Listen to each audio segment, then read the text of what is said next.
pada hari ini hadir di rumah Allah Subhanahu wa taala dengan rahmat dan nikmat yang Allah Subhanahu wa taala kurniakan kepada kita, dapat kita gunakan kembali rahmat dan nikmat tersebut untuk mengabdikan diri kita kepada Allah Subhanahu wa taala.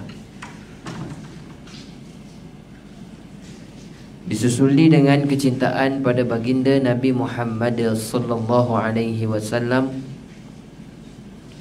berusaha sedaya upaya kita untuk memupuk rasa cinta kita pada baginda Nabi sallallahu alaihi wasallam, memperbanyakkan sunnah, melaksanakan sunnah-sunnah Nabi sallallahu alaihi wasallam daripada sekecil-kecil sunnah sehingga ke sebesar-besar sunnah baginda Nabi sallallahu alaihi wasallam itu kita cuba sedaya upaya untuk melaksanakannya. Sebagai contoh, ketika solat, selagi mana kita mampu untuk melaksanakan sunnah Nabi sallallahu alaihi wasallam, maka kita berusaha sedaya upaya untuk melaksanakannya. Sehingga ada mereka yang menggariskan sunnah-sunnah dalam solat sehingga ratus perkara-perkara sunnah. Saya tak ingat 100 ke 500, tapi ratus lah dikumpulkan untuk solat sahaja yang dilakukan oleh baginda Nabi Muhammad sallallahu alaihi wasallam. Maka kalau kita pelajari dan mampu untuk melaksanakannya, jadi kita boleh laksanakan. Sebab ianya nama pun sunnah. Sebagai contoh yang mudah, angkat tangan ketika takbiratul ihram. Yang rukun, yang wajib ialah lafaz Allahu Akbar. Itu yang wajib dilafazkan atau disebut dengan rukun qauli, kan, Allahu Akbar. Di sisi pandangan mazhab Imam Syafi'i, sehingga telinga sendiri dengar, mana kena dengar juga mana-mana rukun qauli lah. Antaranya dengan takbiratul ihram, kemudian suratul Fatihah, kemudian berselawat ketika tahiyat akhir, bagi salam, kena telinga sendiri dengar. Paling kuat, bukan paling minimum, paling kuat sehingga tinggal sendiri dengar aja. Nanti kan kalau diingat paling minimum sehingga tinggal sendiri dengar, mana yang paling kuat, dia lawan imam sekali. Nanti dia baca suratul Fatihah, dia mengganggu imam, kan. Dia baca tahiyat, dia baca selawat sehingga mengganggu imam. Dia dah habis dah fil alamin innaka hamidum majid tu, dia dah habis, dia tambah lagi doa dia, ganggu. Sebenarnya ganggu imam di depan kalau sekiranya terlalu kuat. Baik, tapi itu yang macam tadi kita sebut Allahu Akbar, itu yang wajib dilafazkan. Tangan yang diangkat, yang laki cara laki, yang perempuan cara perempuan. Nak paras dengan bahu atau nak paras dengan cuping telinga, itu sunnah. Itu sunnah. Tangan, kan, selepas takbiratul ihram, tangan tu nak letak dekat mana, pusat, atas pusat, itu sunnah. Perkara-perkara tersebut ialah sunnah. Mana bila ada tadi tu orang kumpul sampai 100, kita pun tak pernah terfikir nak kumpulkan. Tapi bila orang kumpulkan sampai 100, kita mula tercari-cari, 100 banyaknya. Jadi mungkin ada yang perkara satu-satu ketika kita mampu untuk laksanakan sunnah tersebut, tapi ada satu-satu ketika kita tak mampu nak laksanakan sunnah tersebut. Jadi mengikut kemampuan kita, itu kalau dalam bab solat. Tapi dalam kehidupan seharian sudah pastilah lagi banyak untuk kita mempelajari dan mengetahui sunnah-sunnah baginda Nabi Muhammad sallallahu alaihi wasallam. Sehingga Abdullah bin Umar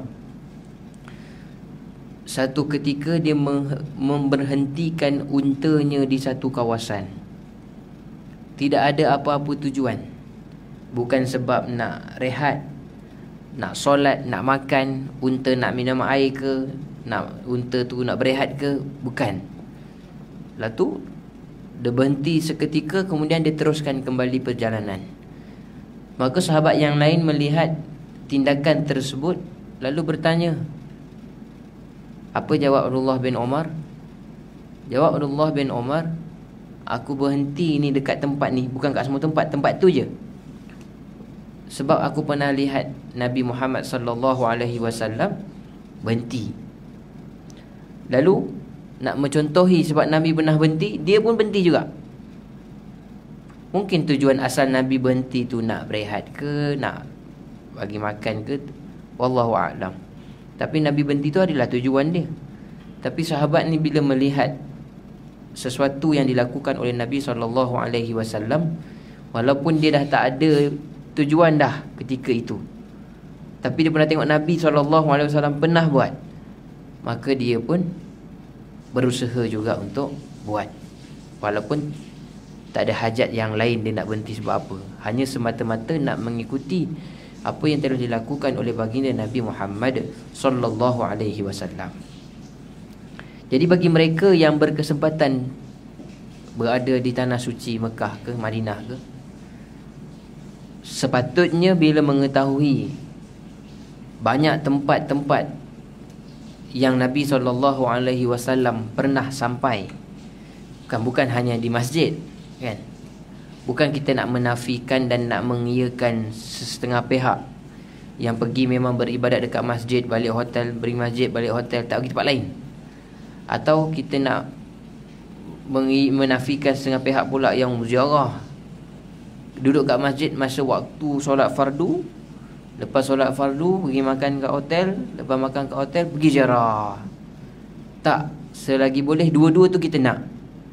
Banyak masanya dekat masjid dengan beribadat, dengan iktikaf, dan juga banyak pergi tempat-tempat ziarah yang pernah sampai oleh baginda Nabi Muhammad sallallahu alaihi wasallam. Sebab Nabi pernah sampai. Maka Nabi pernah sampai, maka tempat itu pasti ada barakahnya, dan juga tadi mencontohi baginda Nabi Muhammad sallallahu alaihi wasallam. Itu kita nak melaksanakan sunnah-sunnah Nabi SAW semampu kita. Kalau keadaan dah terbatas, contoh mungkin tuan-tuan dan perempuan ada pengalaman pernah pergi satu ceramah kuliah perdana yang padat, orang terlalu ramai. Bukanlah macam ni kita tenang, relax, boleh ambil tempat masing-masing, boleh pilih nak duduk bawah lampu, bawah aircon, kipas, nak sandar kat tiang ke, nak lunjur kaki, ambil side, boleh rehat. Tapi kalau pergi yang padat ni, tak ada pilihan.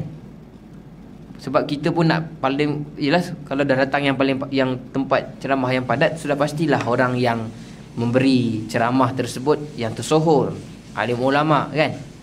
Takkan kita datang, kita target aku duduk paling belakang. Yang lelaki kalau boleh nak betul-betul lah dekat depan meja ni. Jadi bila dah habis, kalau katalah maghrib dah habis dengan padat ni, maghrib dah habis, lepas maghrib dah habis, kuliah habis, masuk isyak, habis kuliah, nak solat isyak. Bila solat isyak, dalam keadaan semua dah sepadat-padatnya, jadi nak buat soft ni sempit. Dia akan ikut line soft juga, tapi kepadatan setiap satu soft tu terlalu sempit, sampai kita punya bahu sampai terkena macam ni, rapat. Jadi ketika itu nak solat takbiratul ihram, nak angkat tangan tak boleh dah, sebab tangan kita dah tersepit dah. Kalau dah angkat tangan juga dia jadi macam ni, sebab dah terlalu rapat. Dia tak boleh nak kembang dah, semua tak boleh. Nak sunnah-sunnah ni dah tak boleh dah. Nak kembangkan, kalau yang lelaki nak angkat tangan paras ni, tak boleh. Tangan kita pun dah tak lepas nak angkat. Jadi ketika itu dah tak boleh, dah tak mampu lah kita nak buat sunnah yang angkat tangan tadi. Ketika waktu lapang, selesa, buatlah. Sebab kita mampu dan tak ada sebab pun kita nak tinggal, dan kita tahu rugilah kalau tak buat. Tapi sekarang ni bila dah padat keadaan dah macam tu, tak boleh dah. Kalau kita angkat tu, kita akan tolak pula orang kiri kanan kita, tak sesuai. Maka ketika itu tak perlu dah angkat takbiratul ihram punya tangan tinggi, Mungkin kita tinggal Allahu Akbar, tangan terus dekat kedudukan seterusnya. Atau solat berjemaah sedang berjalan, kita dah lambat. Solat maghrib, contoh orang terkejar-kejar balik kerja apa semua, sampai masjid surau tempat kita dah rakaat kedua atau rakaat ketiga, kita wuduk tak ambil lagi. Bila wuduk tak ambil lagi, adakah ketika itu sesuai lagi nak basuh-basuh tangan, nyanyi-nyanyi menyembang, kan, nak kumur-kumur, nak masuk air kat hidung, muka 3 kali, tangan 3 kali? Maka ketika itu sunnahnya dah tak sesuai lah, sebab orang dah nak habis solat dah. Maka ketika itu barulah kita tinggalkan sunnah tersebut, bukan sebab tak nak buat, tapi disebabkan ada yang lebih utama. Solat ketika itu sedang berlangsung pun kita masih lagi nak 3 kali juga, punya laju 3 kali tu, habis air tak ke mana dah, sebab nak kerjakan 3 kali. Ataupun sebelum solat dia pun ambil wuduk 3 kali juga, tapi dia tengok macam tasbih ketika baca rukuk, ketika sujud boleh 3 kali atau lebih. Selagi mana imam tak gerak, kita boleh lagi sampai imam gerak, okey, baru kita habiskan tasbih kita. Macam tu juga dia nak buat dekat wuduk. Dah kata 3 kali sunnah, dia nak up sikit 5 kali, dia nak up lagi sampai 7 kali. Wuduk dia dah tak sama dengan tasbih tadi. Kalau wuduk sampai 5 kali, dia jadi bazir, membazir air. Yang 3 kali pun dah bazir, yang 1 kali pun bazir. Yang satu, sebab kenapa kita sebut yang 1 kali pun membazir? Macam mana tadi tuan-tuan dan perempuan ambil wuduk tadi?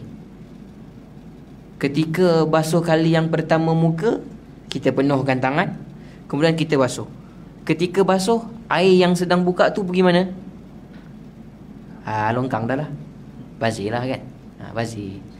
Sebab itu 30, sekarang berapa tahun dah masjid negeri? 35 kalau ikut rasmi. Kalau ikut letak batu asas mungkin 40 kot, 39, 40 tahun umur masjid negeri. Dulu dah fikir automatik tu, sebab nak elakkan pembaziran air. Ketika kita tak ada tangan wuduk, basuh muka, kemudian dah penuh, kita ambil basuh, air berhenti. Sekarang dah tak, sekarang semua tempat dah ada automatik kan. Itu sebab bukan kata nak bagi canggih hari teknologi tu, tapi nak ceritanya jangan membazir. Yang 3 kali pun bazir, dia pergi naik lagi sampai 5 sampai 7 kali. Lagilah khawatir kepada membazir. Dalam masa yang sama dia sangka dia sedang melakukan sunnah Nabi SAW. Jadi itu keadaan dia, untuk kita memperbanyakkan sunnah baginda Nabi SAW dalam kehidupan. Mencintai baginda Nabi SAW ini perlu utama dalam kehidupan kita. Setelah Allah Subhanahu Wa Taala, kedua ialah baginda Nabi Muhammad SAW. Ada mereka yang pergi menunaikan umrah ke tanah suci, dia nak masuk Madinah dulu, sebab dia nak ziarah Nabi SAW dulu, baru dia nak pergi menunaikan umrah, nak menghormati Nabi SAW. Akan tetapi kita tidak menafikan orang yang nak pergi masuk Mekah dulu, dah itu je flight yang dia dapat, kan? Ataupun dia terbatas kudrat dia, masa dia, tenaga dia, maka dia nak selesaikan dulu kerja-kerja yang menggunakan fizikal kesihatan yang begitu tinggi. Dia nak selesaikan umrah dulu. Tak menafikan dia tak menghormati pula baginda Nabi Muhammad SAW. Jadi kehidupan kita, pertama Allah, kedua baginda Nabi SAW. Nabi Muhammad SAW antara 5 orang yang digelar ulul azmi, kan, utusan Rasul Allah Subhanahu Wa Taala yang diberikan ujian dan dugaan yang begitu hebat berbanding dengan Nabi yang lain. Bukan merendahkan martabat Nabi yang lain, tapi yang 5 ni sangat tinggi dia punya ujian dan dugaan dia. Antaranya Nabi kita Nabi Muhammad SAW. Ketika dilahirkan dalam kandungan, bapa dah meninggal dunia. Kemudian dah dilahirkan, mak pula meninggal dunia, ibunya Aminah. Kemudian datuknya meninggal dunia, dijaga oleh kaumnya sendiri, dijaga oleh bapa saudaranya sendiri sebelum diutuskan menjadi Nabi dan Rasul. Kaumnya Quraisy, orang-orang Arab Quraisy ini sangat menyayangi, mencintai, menghormati, memuliakan baginda Nabi Muhammad sallallahu alaihi wasallam sebelum diutuskan menjadi nabi. Antaranya bapa saudaranya Abu Lahab, kemudian bapa saudaranya yang kemudian memeluk Islam Sayyidina Hamzah, kemudian Abbas, kemudian Abdul Muttalib. Mereka-mereka ini yang menjaga Nabi SAW daripada ahli keluarga. Akan tetapi satu kaum yang besar sangat menyukai baginda Nabi SAW sebab satu orang pemuda kanak-kanak atau pemuda yang sempurna, sehingga diberikan gelaran Al-Amin. Al-Amin, orang yang sangat amanah, orang yang sangat jujur, orang yang boleh dipercayai. Itulah dia Muhammad. Sehingga mereka meletakkan kepercayaan kepada Nabi SAW untuk menguruskan dagangan. Sehingga meletakkan kepercayaan kepada Nabi SAW untuk menjaga barangan mereka. Dan juga meletakkan kepercayaan kepada Nabi SAW, orang yang mula-mula masuk masjid, ketika itu masuk Masjidil Haram, pergi tengok ziarah Kaabah, siapa ketika itu? Nabi SAW. Diberikan kepercayaan untuk meletakkan batu Hajar Aswad. Sebab orang yang sangat baik. Bukan masa tu dia dah Nabi dah diutuskan, belum. Kabilah-kabilah ketika itu tak tahu siapa yang paling layak untuk letak batu Hajar Aswad ini kat tempat asal dia. Tapi dengan kebijaksanaan Nabi SAW menyelesaikan perkara tersebut. Sehinggalah satu ketika Nabi SAW menerima wahyu yang pertama. Bila turun daripada Gua Hira dalam keadaan gementar, dalam keadaan ketakutan, sebab pertama kali berlaku peristiwa.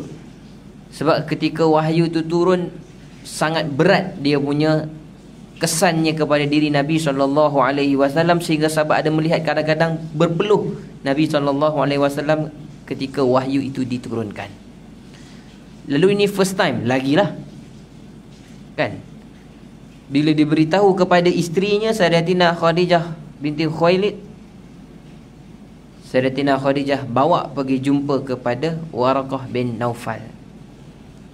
Dalam kitab sirah sebut saudara, ada sebut bapa saudara, ada sebut datuk saudara kepada Sayyidatina Khadijah.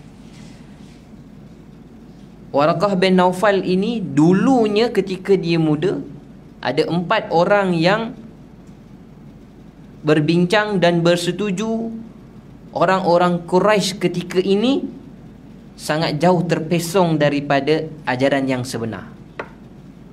Saya tak ingat lagi 3 nama siapa. Tapi satu ni Waraqah bin Naufal sebab dia penting dalam sejarah.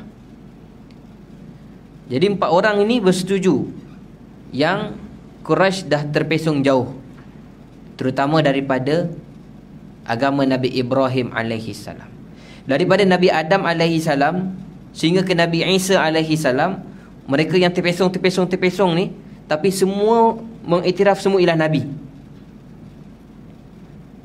Selepas Nabi Isa, Nabi Muhammad SAW yang terpesong pun dah terpesong, pun tak iktiraf yang Nabi Muhammad ialah Nabi yang terakhir. Faham tak? Daripada Nabi Adam, Idris, Lagu Raihan tu, sampailah ke Nabi Isa, terpesong. Semua dah terpesong. Yang asli dah tak ada. Tapi yang terpesong ini mengiktiraf. Adam Nabi tak? Nabi. Idris Nabi? Nabi. Nuh Nabi? Nabi. Musa Nabi? Nabi. Harun? Nabi. Sampailah Nabi Isa? Nabi. Muhammad? Bukan. Faham tak? Tak faham juga? Faham. Sebab tak dengar, faham ke tak faham? Tapi turn sampai ke Nabi Muhammad SAW, kaumnya tak iktiraf dia Nabi. Adam sampai Isa AS, kaumnya iktiraf dia Nabi, tapi tak mau ikut, engkar, mencabar. Kalau betul kau Nabi, bagi ni. Kalau betul kau Nabi, Cuba buat ni sampai dia kejarnya Nabi, dia bunuhnya Nabi, dia kerat badan Nabi. Tapi dia tahu tu Nabi. Tapi bila sampai turn Nabi Muhammad sallallahu alaihi wasallam, yang tentang pun dah memang tentang, yang tahu tu Nabi tapi tentang, yang kelompok yang kedua, Nabi pun dia tak iktiraf ni bukan Nabi. Dia punya layanan berbeza pada kaum-kaum Nabi-Nabi yang terdahulu. Jadi Waraqah bin Naufal ini antara 4 orang pemimpin tadi yang bersetuju Quraisy dah terpesong jauh daripada agama yang sepatutnya, kepercayaan yang sepatutnya. Maka yang 4 ini pergi menjelajah ataupun mengkaji agama yang sepatutnya, yang benar mana. Sehinggalah Waraqah bin Naufal ini dia menjumpai Nasrani, dan dia beragama Nasrani lah ketika Nabi SAW diutuskan menjadi Nabi, dan Nabi dapat wahyu yang pertama, dia Nasrani ketika itu. Lalu Sayyidatina Khadijah cerita apa yang berlaku pada suaminya kepada Waraqah bin Naufal. Bila dah cerita, Waraqah bin Naufal ketika itu sudah pun tua, dah uzur dan buta. Lalu diceritakan kepada Waraqah bin Naufal. Apa jawab Waraqah bin Naufal? Dia sebut, sekiranya aku pertama dia sebut, kenapa keadaan ini tidak berlaku ketika dia masih muda? Berita ni kenapa tak sampai ketika dia masih muda? Dan kedua dia sebut, sekiranya aku masih muda, aku akan berada di depan sekali mempertahankan suamimu. Sayyidatina Khadijah ini hairan. Kita jelah tak hairan sebab kita dah tahu dah sejarah Nabi macam mana. Ini orang yang mula-mula sekali kan, yang selama ni satu kaum semua Quraisy ni, banyak-banyak kabilah ni pepatah bahasa Melayu, menatang minyak yang penuh. Menatang ke? Menatang Menatang. Betul kan? Sebab bunyi natang-natang macam tak elok bunyi dia. Menatang bagai minyak yang penuh Muhammad ni. Tiba-tiba Waraqah bin Naufal boleh kata, kenapa tak berlaku masa dia muda? Sekiranya aku masih muda dan kuat, aku akan berada di depan sekali mempertahankan suamimu. Dah kenapa? Khadijah dia hairan. Dah kenapa? Ini orang yang paling disukai. Sepatutnya tidak jadi masalah lah. Kalau dia nak bagi tahu apa-apa, nak nasihat apa-apa, semua orang dengar. Sekarang ni bila dia dapat wahyu, semua sukalah sebab orangnya memang orang yang paling baik sekali kat situ. Apa jawab Waraqah bin Naufal? Yang datang kepada suamimu ini ialah Namus. Namus ni malaikat Jibril, tapi nama yang dipakai ketika zaman Nabi Musa alaihi salam. Dia kata itu ialah Namus yang sama yang sampai dekat Musa, sekarang dia pun sampai dekat suamimu, dan suamimu Nabi, dan tidak ada satu orang pun Nabi yang ditentang, yang tidak ditentang oleh kaumnya sendiri. Pasti semua Nabi akan ditentang oleh kaumnya sendiri.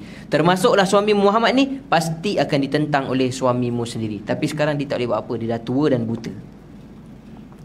Lalu berlakulah peristiwa penentangan orang-orang Quraisy, ahli-ahli keluarga, sanak saudara selama ini yang baik, yang suka, yang puja, yang mulia, melakukan penentangan kepada baginda Nabi Muhammad sallallahu alaihi wasallam.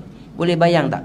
Atuk dah tak ada, mak ayah dah tak ada, tinggal ada isteri dan bapa saudara yang jaga, dan bersama sanak saudara yang selama ini menjaga, memuliakan apa semua, tiba-tiba dah terbahagi kepada dua. Ada yang tak menentang, beriman dan tak beriman, dengan ada yang menentang.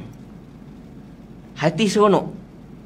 Pasti tidak seronok kan? Pasti sedih. Bapa saudaranya Abu Lahab lagi mencaci dia apa semua. Contohlah sekarang ni kan, semua tengah dengar ni, tengah ustaz elok dengan saya apa semua, tiba-tiba bangun separuh ni, apalah ustaz ni keluar-keluar. Saya pun kenapa, apa salah aku? Kan kita tengah bercakap ni, tiba-tiba bangun maki-maki kat luar, keluar ni apa ni. Kita pun terasalah hati, apa aku salah aku ni? Salah cakap ke? Jadi Nabi SAW juga manusia yang mempunyai hati dan perasaan. Dia amanah, menyampaikan amanah daripada Allah Subhanahu Wa Taala, tapi bila ditentang oleh kaumnya sendiri, ahli keluarganya sendiri, pasti ada merasa sedikit kesedihan. Tapi sebab dia ada Allah Subhanahu Wa Taala, kesedihan itu terpadam. Tapi sebagai manusia, dia ada rasa.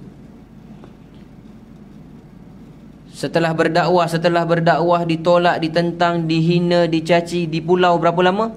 3 tahun. Kepada Bani Abdul Manaf dengan Bani Hashim, yang beriman ke, yang tak beriman ke, asal kau daripada Bani Hashim je, kena pulau 3 tahun. Kita sekejap je, kita dah tak buat dah. Apa nama BMF kita dulu? Buat lagi? Ada lagi?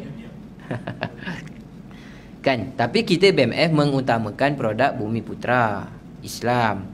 Kalau dah tak ada, kita beli je yang selainnya, tak ada masalah pun. Bukan kita menolak terus bangsa agama lain punya, tak. Kita mengutamakan. Tapi kalau tak ada, kita pergi juga kan. Tapi BMF pula. Tapi pemulauan yang dilakukan oleh orang-orang kafir Quraisy ketika itu, selama 3 tahun ini, tidak boleh duduk, tidak boleh bercakap, tidak boleh sembang, tidak boleh jual, tidak boleh membeli apa-apa sahaja daripada kaum Abdul Manaf, Bani Abdul Manaf atau Bani Hashim. Satu pun tak boleh buat apa-apa transaksi dengan diorang. Kalau ada orang bawa barang-barang daripada luar, barang dagangan ke, gandum ke, apa ke, bawa masuk ke Mekah, kaum yang lain terus bolot semua, beli semua supaya tak lepas dekat Bani Abdul Manaf selama 3 tahun. Kita hari tu PKP sekejap je habis dah. Bank pun, duit pun habis, makanan kat dapur pun habis. Ada yang mengangkat bendera putih apa semua kan. Berapa tahun? Tak sampai 3 tahun. Dalam keadaan kerajaan bagi bantuan apa semua, moratorium lah, apalah semua dapat kan. Pun dah macam tu tahap dia. Ini bayangkan selama 3 tahun, pulau.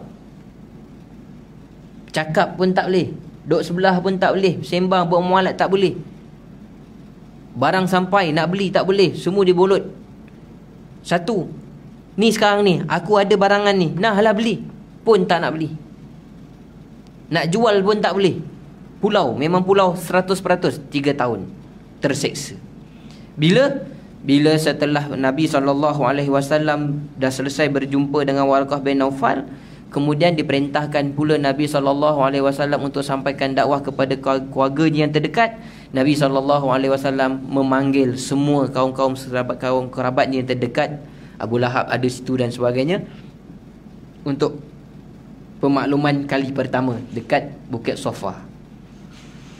Nabi SAW naik dekat Bukit Sofa tu, bagi tahu, kalau aku bagi tahu sekarang ini kepada kaumku, di belakang ini ada musuh. Di belakang ini ada musuh yang nak memerangi kita sekarang ni. Adakah kamu semua akan percaya? Mereka kata apa? Sudah pasti kami akan percaya. Sebab yang cakap ni siapa? Muhammad, yang selama ni mereka menatang bagai minyak yang penuh. Tak pernahlah Muhammad ni mengecilkan hati sesiapa pun, tak pernah. Manusia zaman hari ni baik-baik macam mana pun, pasti akan ada orang rasa tak senang dengan dia. Tapi Nabi SAW tak. Daripada kecil sampailah sebelum diutus menjadi Nabi, semua suka. Sampai bila Nabi kata belakang ni ada tentera, ada musuh yang nak memerangi kita, adakah kamu semua akan percaya? Kami semua akan percaya Muhammad. Tak payah nak pergi balik bukit cek, tak payah, kami akan percaya. Bukit Sofa, di kaki bukit dia apa? Jabal Abi Qubais yang besar tu. Antara dalam riwayat juga menyebut Jabal Abi Qubais ni lah bukit yang ditawarkan oleh malaikat untuk angkat dan hempap penduduk Taif yang menolak dakwah Nabi SAW. Bukit yang besar. Jadi nak pergi cek belakang yang besar lah. Jadi sekarang ni kita tak payah pergi cek, tapi yang cakap ni Muhammad, kita akan percaya 100%. Baik, sekarang aku bagi tahu, aku telah diutuskan oleh Allah Subhanahu Wa Taala. Aku telah menerima wahyu yang pertama. Sekarang aku adalah Nabi. Ketika itulah berlakunya perpecahan. Abu Lahab ketika itu, tabat laka ya Muhammad, celakalah Muhammad. Semata-mata itu kau nak bagi tahu, kau kumpulkan kami semua. Padahal pakcik ni yang sayang dia, yang jaga dia, yang bela dia, yang berlari keliling kampung lah. Kalau ada anak saudara nama Muhammad ni, seronok sangat lah. Budaknya baik, bagus. Kan kita kalau ada, bukan anak kita, anak saudara kita pun kalau 11A, kita pun rasa nak cerita jugalah kat orang lain. Yang kita ada anak saudara yang bijak sangat ni. Lulus exam semua lulus, kalau ambil A semua A, dapat kerja pula bagus, baik lagi. Jadi orang yang ternama, orang alim pula. Mesti kita kata tu anak saudara aku. Sebab bangga ada, suka bila ada keluarga yang baik, ahli keluarga yang baik. Walaupun jauh sikit, bukan anak kandung. Tapi banggalah, seronok ada anak buah yang macam tu. Itu juga yang berlaku kepada Abu Lahab. Bukan anak kandung dia, anak saudara.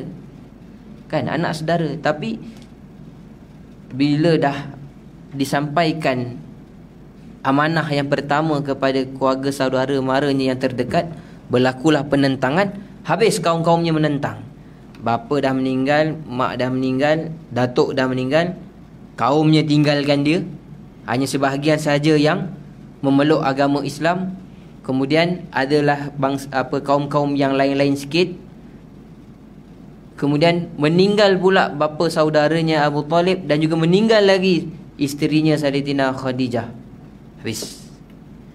Kat Mekah yang untuk melindungi, memudahkan dakwah Nabi SAW, habis.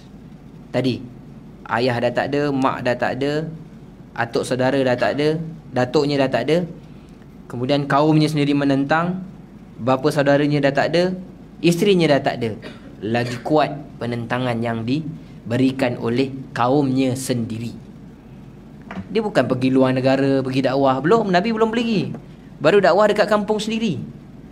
Orang-orang kampung tu semua macam, bukan kampung sekarang dah campur-campur orang. Kampung dulu tu memang itulah kaum keluarga dia. Orang kampung, dan itulah ahli keluarga, saudara mara, kan. Pergi sana tu Pak Lang, itu Mak Ngah, itu Pak Ndak dia, Pak Su. So semua ada kaitan kekeluargaan, menolak dakwah Nabi SAW. Kemudian Nabi SAW bersama dengan Zaid bin Harisah menyangka di Taif akan diterima dakwah Nabi SAW. Tempat yang agak tinggi, suhunya yang sejuk, mungkin orangnya tak seserabut dekat Mekah, orang yang baik, mungkin boleh terima dakwah Nabi SAW. Lalu Nabi dan Zaid bin Harisah pergi sana. Belum jumpa penduduk di Taif, ketua-ketua kawasan lah, ketua-ketua Taif telah pun mengherdik Nabi SAW. Orang macam ni Allah hantar. Dia punya tahap memperkecilkan Nabi SAW itu, sehingga keluar daripada kata-kata daripada mulut mereka, tak ada orang lain ke Allah nak lantik menjadi Nabi dan Rasul? Ini orangnya. Punya dihinakan Nabi SAW. Kalau inilah orang yang dilantik oleh Allah SWT untuk menjadi Nabi dan Rasul, maknanya Allah dah mengoyakkan Kaabah dengan tangannya sendiri. Sampai kata-kata yang tak boleh diterima. Sebab orang-orang Arab ni kan dia guna bahasa yang sangat tinggi, yang indah-indah bila berkata-kata baik, dan sangat tinggi dan menyakitkan hati bila menggunakan kata-kata yang buruk. Sebab mereka memang mahir dalam berbahasa. Apa yang berlaku, kita semua maklum. Ditolak dakwah Nabi SAW. Dipanggil budak-budak ni untuk dibaling batu, dibaling tulang-tulang unta sehingga berdarah, cedera Nabi SAW sehingga bertakung darah dalam kasut ataupun selipar Nabi SAW. Kalau darahnya sikit tak sampai bertakung. Ini darah yang begitu banyak. Bagi hina, kata-kata dibaling dengan najis-najis kepada Nabi SAW, sehingga ketika itulah malaikat menawarkan untuk angkat bukit dan hempak penduduk Taif. Bersama dengan sahabatnya tadi, Zaid bin Harisah, satu-satunya sahabat Nabi SAW yang sebiji namanya tertulis di dalam Al-Quran. Zaid. Abu Bakar As-Siddiq sahibihi. Hi itu ialah Abu Bakar As-Siddiq. Ketika berada dalam gua, batu Allah sebut walah tahzan, kan?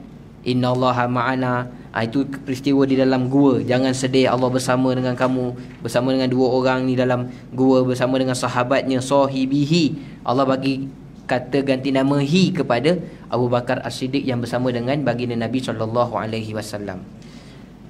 Tapi Zaid ni tak, memang ada sebiji tu. Zaid ketika Zaid menceraikan isterinya Zainab binti Jahsy, habis tempoh zawajkaha kalau tak silap saya ayat Quran tu, nanti boleh tengok balik.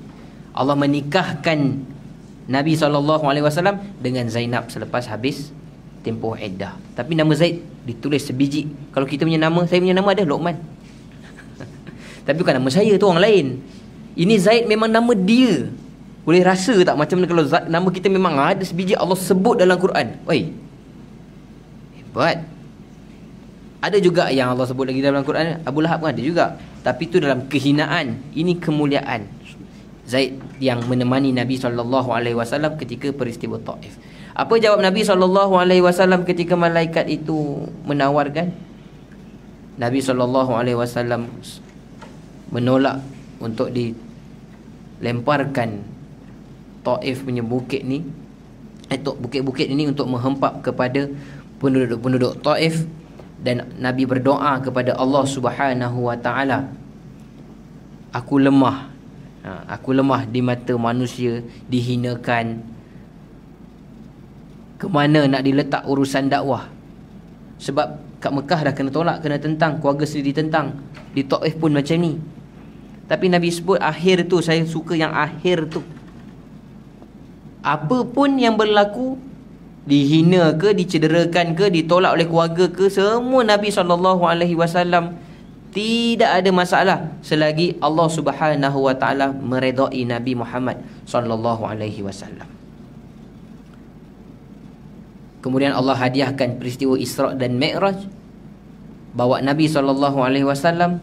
Selama ini Jibril yang sampaikan wahyu, sekarang Allah Subhanahu wa taala bawa Nabi SAW naik ke langit, 7 lapis langit, terus ke Sidratul Muntaha, bertemu dengan Allah Subhanahu wa taala, melihat kekuasaan yang sebenar.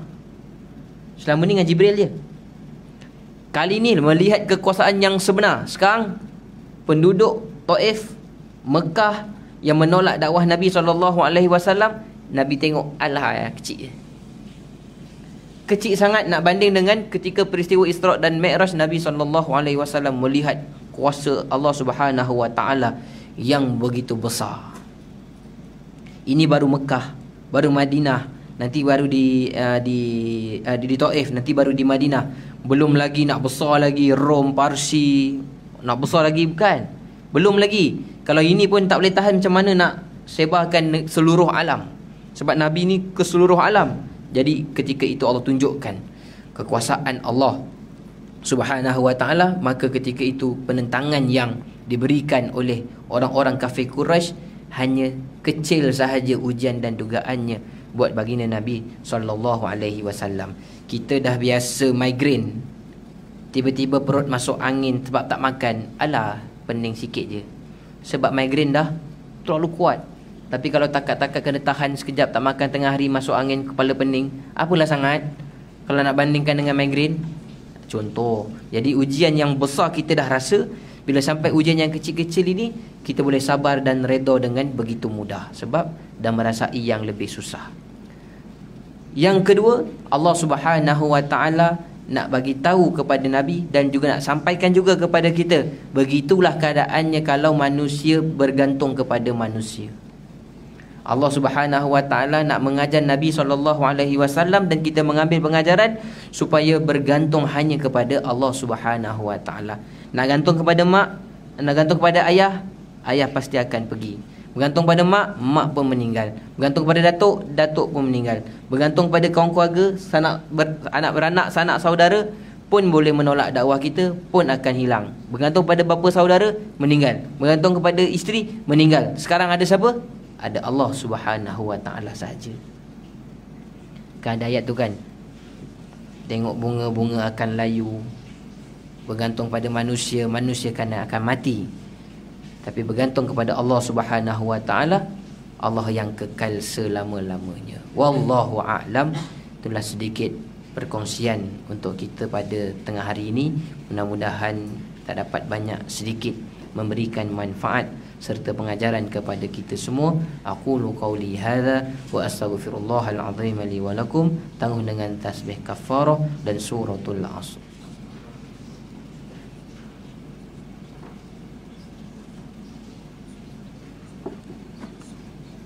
A'udzu billahi minasyaitonir rajim.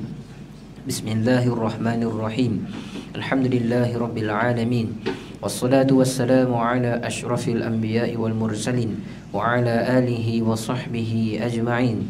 Allahumma arinal haqqa haqqan warzuqna ittiba'ah wa arinal batila batilan warzuqna ijtinabah. Allahumma faqihna fid din wa 'allimna at-ta'wil wahdina siratal mustaqim siratal ladzina an'amta 'alaihim minan nabiyyin was-siddiqin wasyuhada' was-salihin wa hasuna ulaika rafiqa ya arhamar rahimin. Wa sallallahu ala sayyidina Muhammad wa ala alihi wa sahbihi wa baraka wa sallam walhamdulillahi rabbil alamin. Assalamualaikum warahmatullahi wabarakatuh.